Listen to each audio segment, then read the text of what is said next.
You leave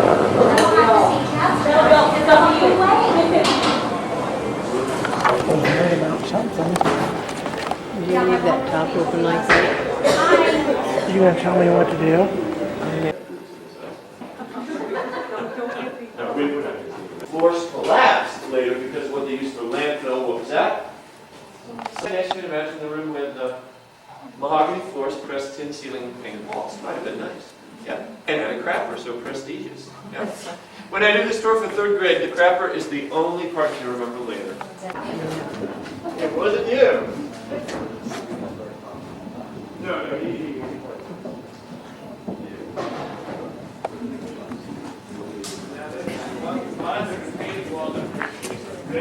Look at the windows. Isn't that a trip?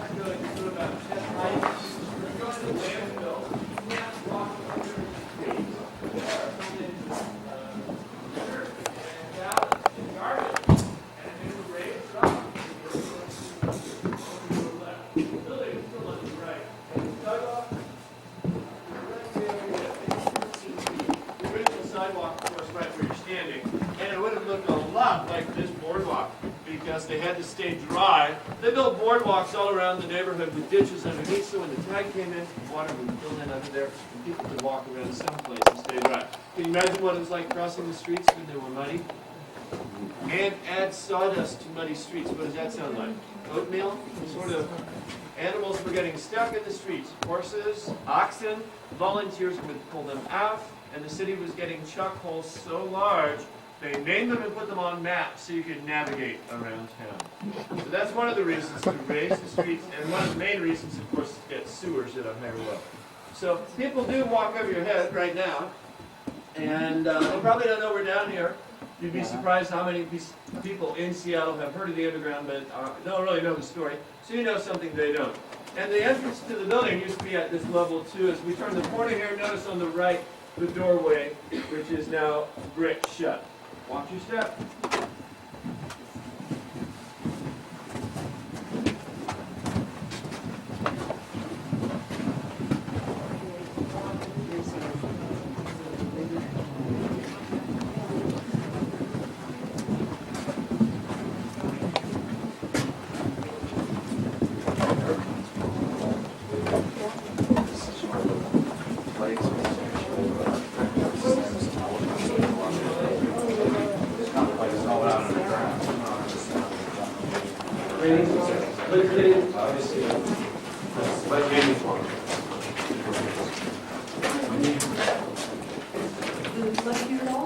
Doesn't flood here now because of seawall along the waterfront. When I said they reshaped the whole landscape, I didn't just mean that they raised streets, they lowered hills, and they extended the waterfront and built a seawall to keep the underground dry. Now, some of you who live in Seattle know that the mayor is talking a lot about the seawall right now. Mayor Nichols, the seawall probably have to be rebuilt. Imagine the expense.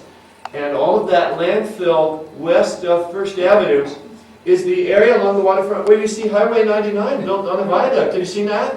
It's a double-decker highway built on landfill. Does that sound good to you? Well, just last week it was on the front page of the newspaper. Engineers inspected it and said if it moves 2 more inches, it'll have to be closed. So it moved 2 inches in 2001 on February 28th. You know what happened that day? We had a 6.8 earthquake. In Seattle, I thought I'd wait to get you down here to bring this up. But we've actually had 3 big earthquakes since 1949. Almost no damage where we are. Almost no damage. A little bit of debris. And you know, most of this debris that you're standing on is actually from the workmen who cleaned up afterwards and redid that area along where the skylight used to be. Those used to be glass openings over your head where the board strip is, were skylights. Remember, the underground was created sort of as a byproduct of raising the streets. It wasn't intentional. And once it was created, now they had this big section, this whole area, which could be used for storage and shopping and crime. And so they didn't close it. They put in skylights overhead and continued to work down here with natural light coming in. These skylights are obviously gone, but we'll see a few in our next section, and they're kind of fun. I think they're fun. The people walking over can't see through. Underground, we can look up and see them as they walk by. Isn't that fun? I think so. When I do the tour for third grade, we wait for people to walk over and then we shout, help. So, sidewalks, streets, and buildings. And again, there's a doorway that's been bricked up. You see the brick arch. What was the other question somebody asked about the fire? There was a small pot of glue in a carpenter's shop. That's how the Great Seattle Fire began. Upstairs was a paint shop. Next door, they had a saloon with 50-gallon barrels of whiskey. There were several explosions that day. The man who started the fire was the apprentice, John Back, and he also apologized. Okay, well, good. These walls have been knocked through because Bill Spidell got a lease in 1965 to create a pathway throughout the neighborhood by knocking through walls and have a long-term lease to do the tour. The walls were built to keep people out, to seal the underground during the plague, and later, when they did have bootleg, they sealed a lot of entrances in the underground to keep it secure, keep it private. One thing you might notice, they've reinforced right overhead with steel. These were probably added just in the 1970s, and these reinforced the iron beam at the very top there. Can you see it? Right there. So can you see why that should be reinforced? Not looking too good. Yeah, let's move on. Watch your step.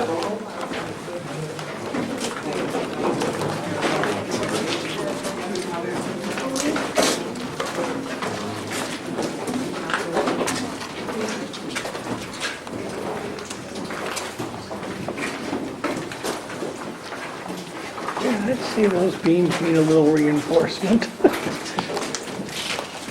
Yes.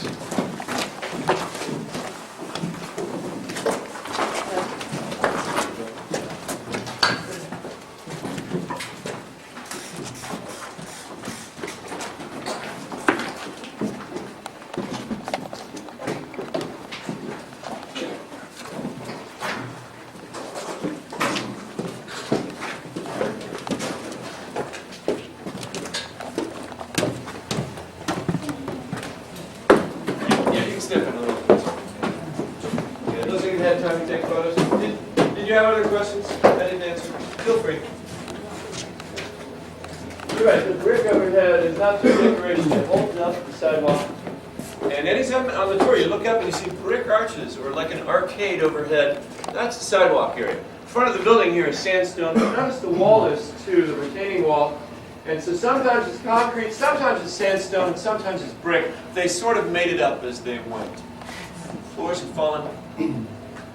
Did you hear something just get wheeled overhead? Sometimes you can. Oh no, somebody's... That's a great sound effect. I think someone flushed. Well, we'll get the plumber down here again. Well, good. If you don't have other questions, let's continue to our next section. We're going to look at a few skylights. We're going to continue the story with the Klondike Gold Rush. That's what really put Seattle on the map. And we're going to leave this section because some of you are looking uncomfortable about the beams here. They're not exactly attached to the sides. And one man pointed out they're just hanging from the rusted beams right over your head there. There's a good observation. I forget the name of the contractors from Tacoma who did this work. That's our cue. Move along this way, watch your step.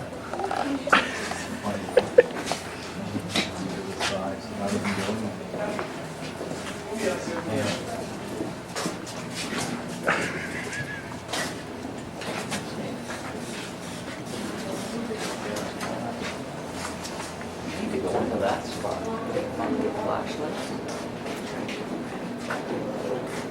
Yeah, that's a trip. Get lost back in there.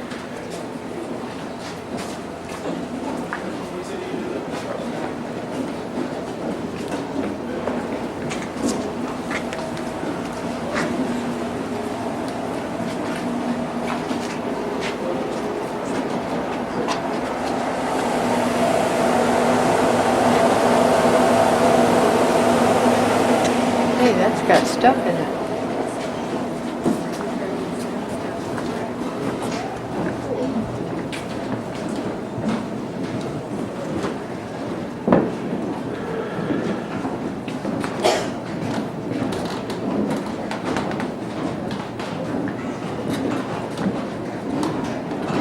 God, look at this. Isn't this a trip?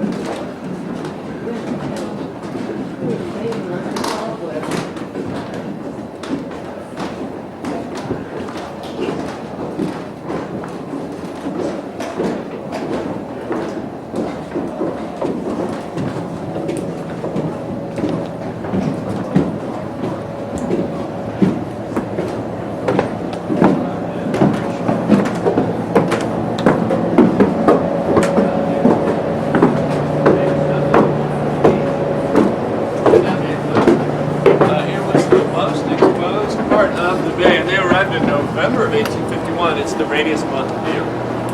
So it was rain, rain, rain, and the Danes from Illinois. Illinois didn't like this exactly. They were also soaked. They were all kinds of things. Okay, you're the last ones, right? Yeah? I think so. Here. There we'll just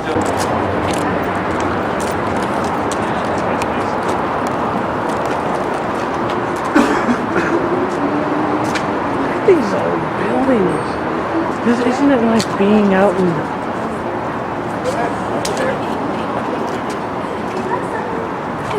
Apparently somebody didn't like that window. Must have bothered them.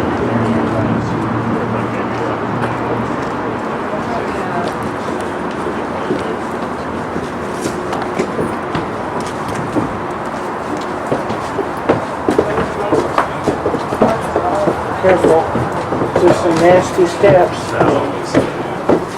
watch your step just a little bit more. Sweep right in there. Are you getting it all on video? Pretty much. Okay. Field trip. Can you film it? The walk the same up. No hurry. Do a lock up.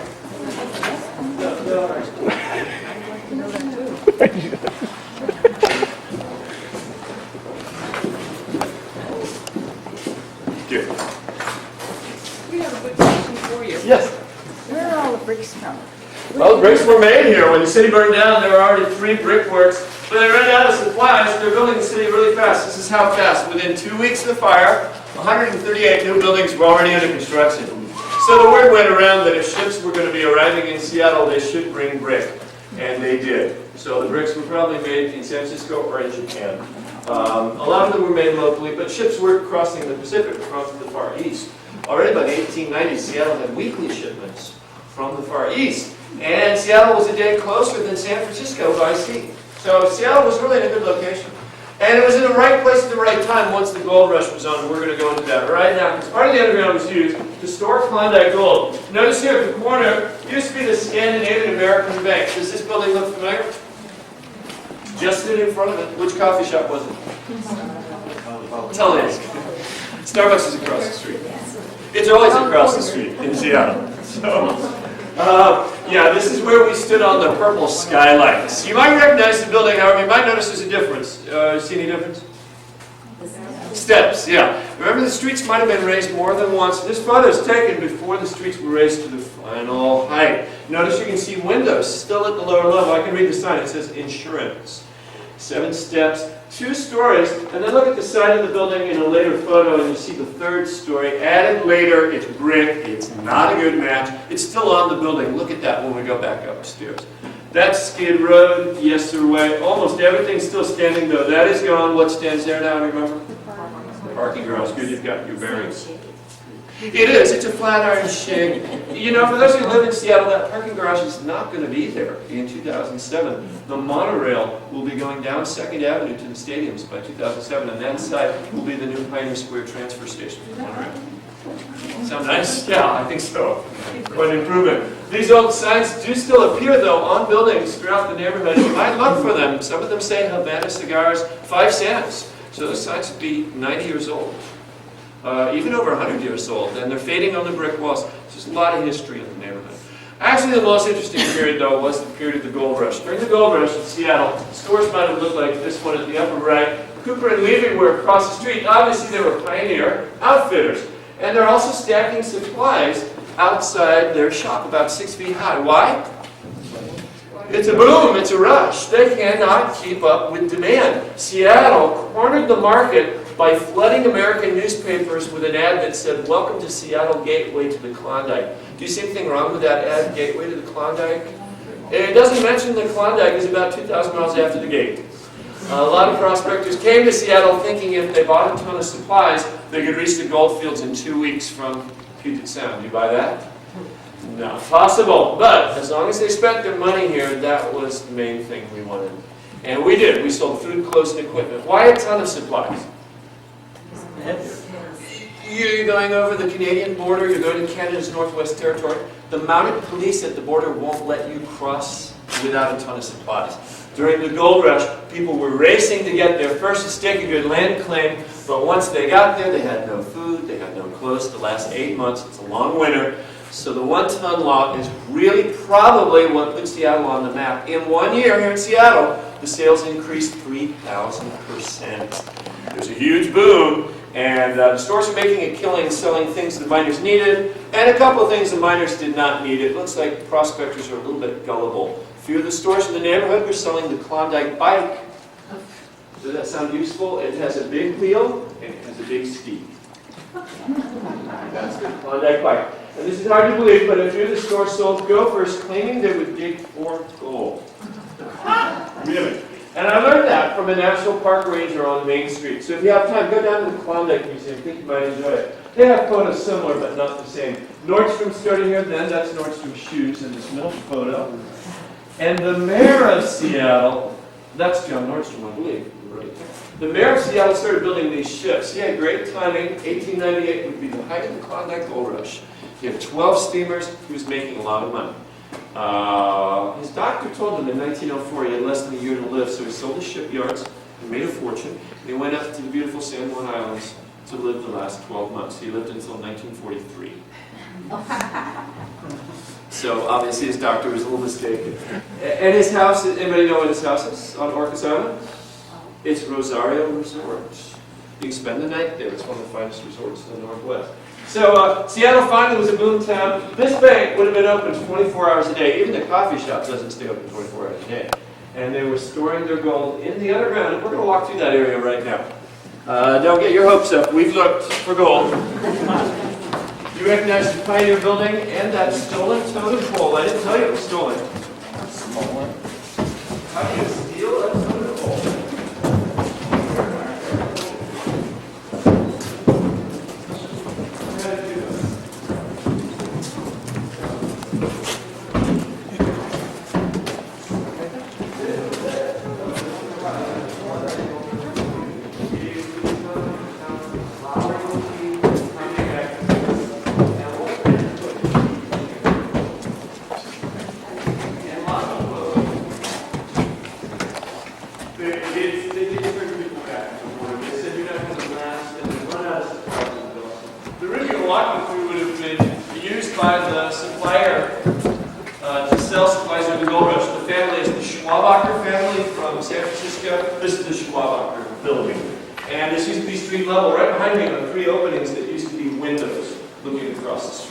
Obviously there are chairs in the room, but this room is really not used for anything except for special events for grade school field trips. That's why all the chairs are here. When I start the tour for 3rd grade, we don't start in the bar. Watch your head, it's a little bit low. That old steam bath tonight is upstairs is down here now. That's why it says lower level. We are in the lower level. We are in the lower level.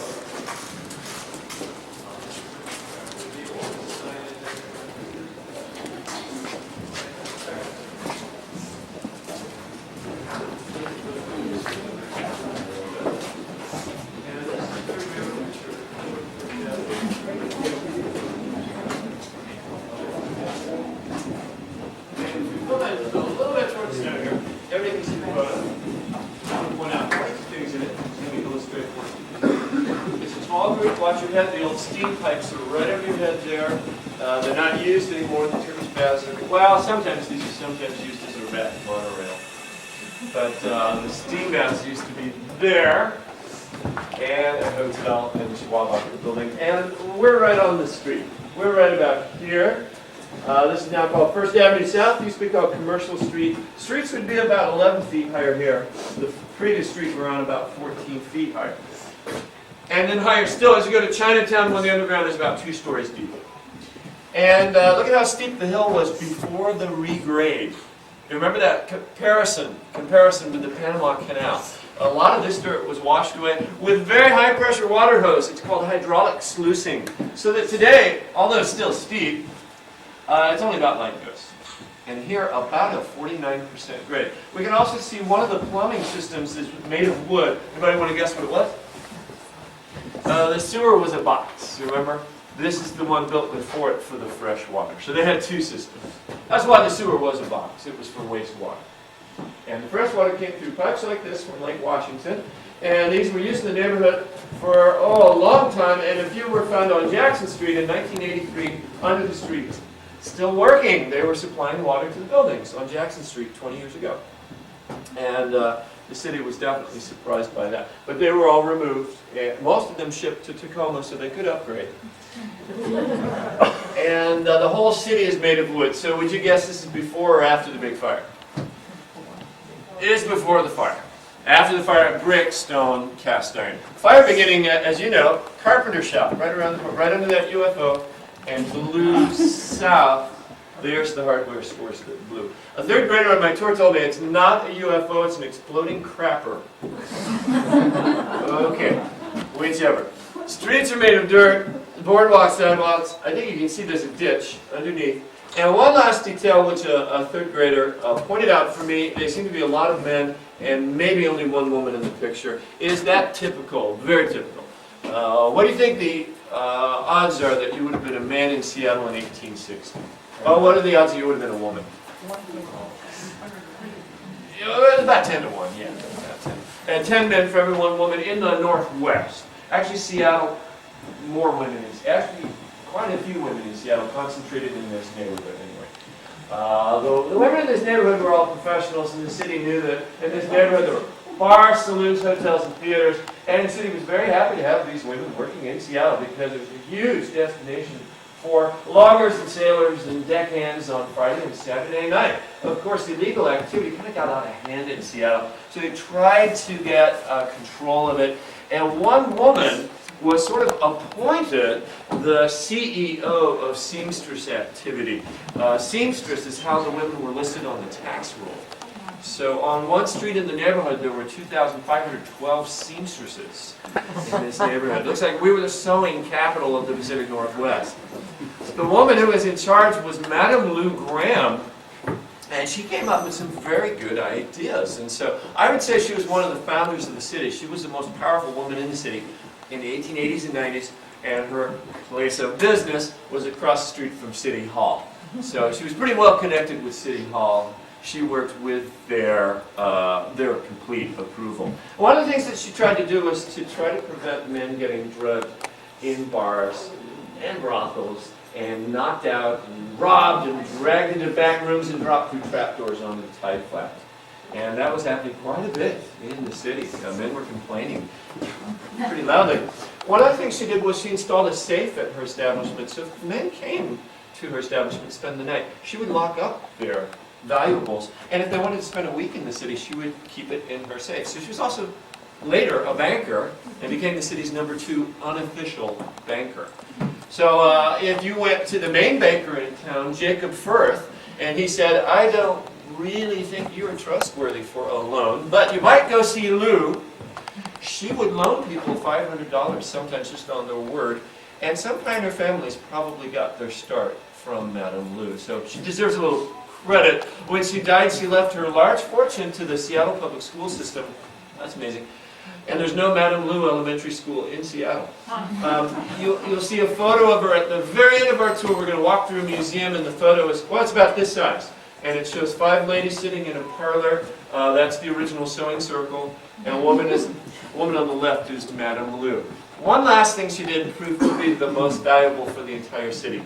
She came up with an idea that the women who were listed on seamstresses on the tax rolls should pay $10 each month. Most people in Seattle were taxed either once or twice a year, most occupations. But the seamstresses were now raising 87% of the city's entire operating budget in the 1880s. So that's what Bill wrote about in a chapter called The Hostess with the Mostess, and that's probably why his book was banned. I do think it's ironic his book was banned because he wrote about Madame Lou, because it was banned by the Seattle schools. Do you remember where Madame Lou left her money? Seattle schools. There's an irony there. One last irony, her house is still standing on 3rd and Washington, and up until recently it was the headquarters for the Washington State Trial Lawyers Association. Love that. Okay, so anyway, no comment. So anyway, there's obviously more to the story, and you can look around the Little Museum on your own. we better move over there next. Were there any questions from this section? We talked about how there is a street. Notice the brick wall they used here. Is it strong enough, do you think? It's not 5 feet thick. It's not sandstone. It has buttresses. These are buttresses. And these are a pretty good idea, but I think it is interesting that halfway down they changed their mind. Do you see this? You can actually see them changing their mind as they go. We're on First Avenue, and suddenly they've decided to use sandstone about 5 feet thick. The skylights used to be overhead where you see these concrete plugs. Let's go this way and see the skylight at the corner. Concrete plug or boarded up. I think the concrete plug is the skylight, and the boarded up area used to be a chute. Back there, they must have had a chute like this one.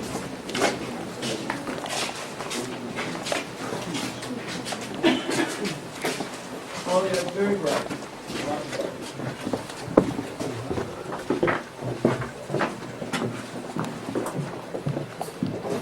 Yeah, that's the perfect time to come down here. I love it. It's high noon. It's really bright.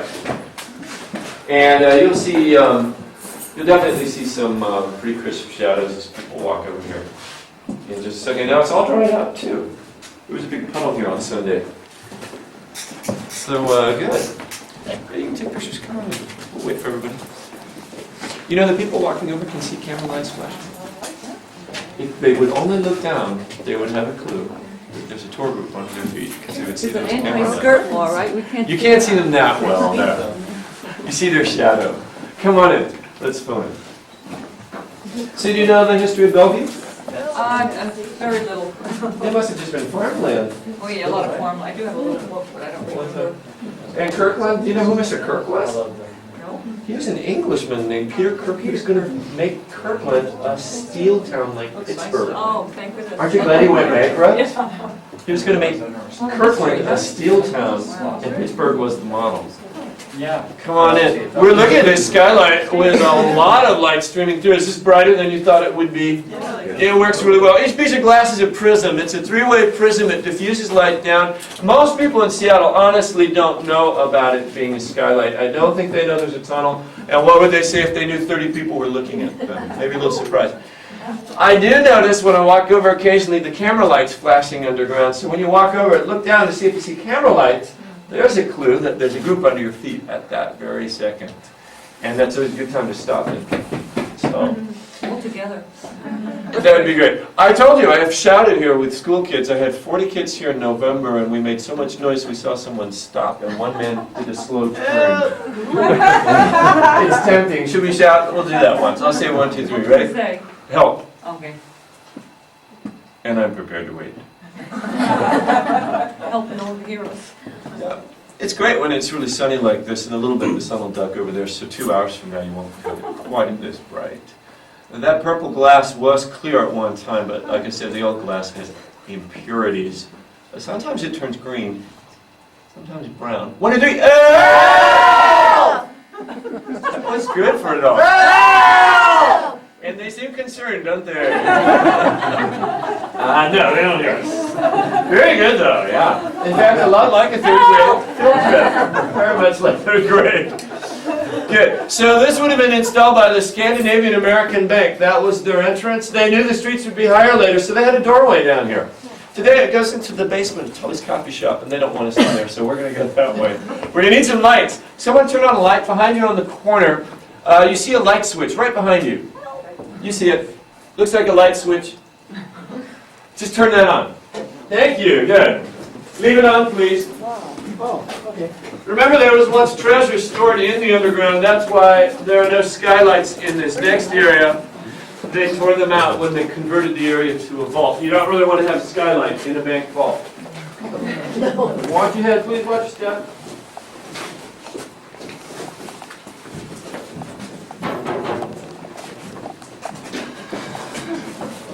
So what do you want to do, please? I can go into that now.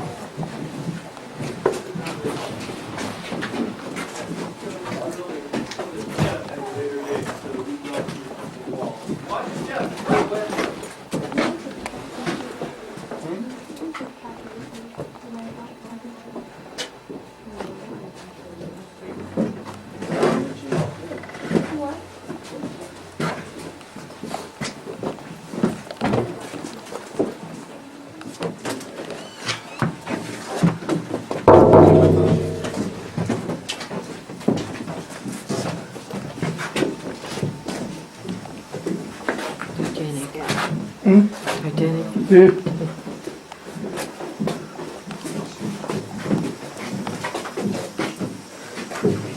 Whoops, where am I going?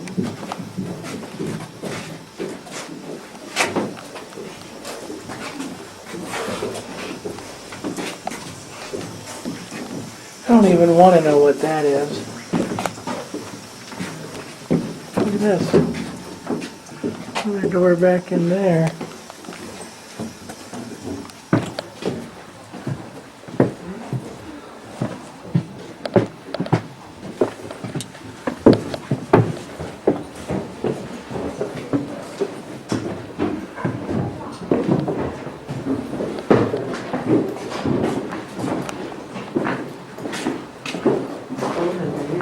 Yeah, it is a little chilly, isn't it? As you go to Seattle, well, this is where the west, the Olympic Mountains, the Olympic Peninsula Community Center.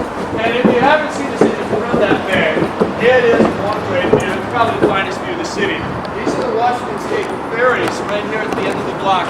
And you can walk on up here. And watch your step. We're going to go this way and then we'll cross again.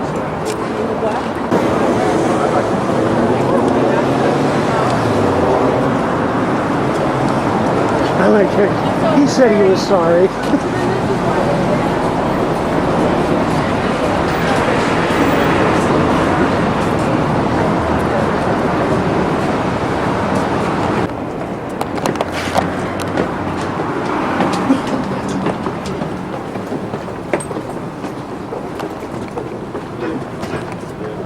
I'm just trying to express what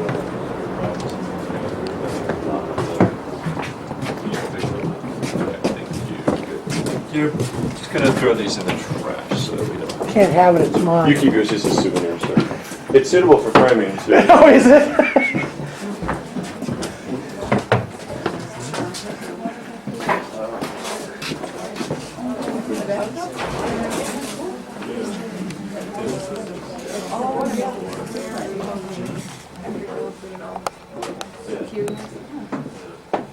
It is still a little bit wet in here. Yeah, when it rains, this rain will just seep right in through. So on occasion, this becomes really, really large. And you know it rains here from time to time, right? You've heard that. Not every day. It's usually like early September, early August. Only twice a year. How often? January to June and then July to Oh, okay. All right, good. That's one way to say it. Now that one is not the sewer, right? Because what's the shape? Right, yeah, but those were found in the hundreds in the neighborhood. I said that they use garbage for landfill. If you dig in the streets here in this neighborhood, and people do work on the streets, they find wagon wheels, kayaks, and a lot of pipes like those. But that one wouldn't be the sewer because it is pipe and has a hole down the center. I tell you how they made the hole, but it's a long boring story. Long boring story. boring deal. Take all the time you need. Okay. Okay, yeah, 10 minutes. And they tried many ways to light the underground. There's another skylight right there, a little bit different from the one we stood under. There would have been a lot of artifacts in these tunnels in the 1950s, but people were systematically sneaking in, and they were taking anything worth $1. They took doors off hinges, and they actually chipped away most of the glass. I don't know exactly why they wanted to keep this, but it's kind of a nice piece of glass, isn't it? Maybe a paperweight souvenir of the underground. Did some of you catch that the totem pole up there was also a souvenir? I said it was stolen. Most totem poles you see in Seattle are presents to Seattle, but it is now known that the one that's up there was stolen from the Tlingit tribe in the 1890s, brought to Seattle as a souvenir. It's kind of embarrassing. It was stolen by a group called the Seattle Goodwill Committee. And how do you steal a totem pole? Well, you row ashore with 2 rowboats, and you cut it down, and you saw it in half, and you bring it back out to the ship. And that's how they got it back to Seattle. The group who took it were frankly drunk at the time. They were a little inebriated, and when they came back home, they realized they were in trouble. But the U.S. Marshal who came to Seattle told them that if they paid the fine, that would solve it. And the Tlingit tribe were actually kind of upset with that decision because they wanted their sacred pole back. It was raised to honor one of the women in the tribe who had died in a fishing accident. Often they're raised to honor deceased chiefs, but this was raised to honor a woman they really revered. And when they heard about the fine, they thought it was kind of a lame way to settle the dispute. However, that wasn't the final chapter. In 1938, it did burn down in Seattle. And it was charred beyond recognition, but the city had a black and white photo of it. So guess what the city had the nerve to do? They went back to the Tlingit tribe with the photo and asked if they could make a copy. The tribal elders were stunned by the request, but decided there might be an opportunity for some restitution. So they told the city that they thought $5,000 would be fair. And I think the city misunderstood. I think they thought $5,000 meant brand new totem pole. They sent the $5,000 to Tongass Island, and the Tlingit tribe did not send a totem pole. They sent a note that said stolen property paid in full. And that does sound fair to me, but they were pretty diplomatic. They continued to talk with the city, and in 1940 they finished carving the one which cost another $5,000. So the city had a chance to pay for the stolen property and pay for this magnificent piece of artwork. So you might look at that a little closer. And if you're interested to see more, I do recommend Seattle Art Museum. On the 3rd floor, they have a great collection of Coast Salish art, if you're interested in that. It's very fascinating. And I believe it is that time. Why don't we make one last stop? Oh, look at the photo. It shows the Pioneer Building with the tower. So it is somewhat damaged. 1949, Seattle has a 7.1 earthquake, and throughout the neighborhood, tops of buildings are on the sidewalks. So some of the buildings had decoration at the top, now gone. Some of the buildings had brick cornices. You know what a brick cornice looks like. And those are heavy. A metal cornice will stay intact in a big quake, but a brick cornice will fall down to the sidewalk, and that's what happened around the corner in 1949. By 1949, you know, the neighborhood was mostly empty. There was a tavern around the corner, an Occidental, and it was pretty busy during the earthquake. But the barkeeper locked the front door and refused to let people go outside. And it was actually a good idea, because when he unlocked the door, the brick cornice was on the sidewalk, and I had smashed a Volkswagen Beetle at the curb. Now, in 1949, I couldn't put a Volkswagen Beetle. It smashed a car at the curb. So, today, that's gone, but the rest of the building's in really good shape, and I don't honestly think they mind if you do walk in there. It's a quiet office building. I just say that because it's a really beautiful interior. You just have to walk up to the 2nd floor, and it's mostly red Italian marble and bronze-like fixtures and hardwoods. And the surprise is that this is all open to skylight 6 floors above. It's a double atrium. It's really nice. You might just step in. I don't think they mind if there's a couple people wandering around it. The old elevator parts had to be ripped out, and that's what's resting here in the hallway.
Some great stuff here.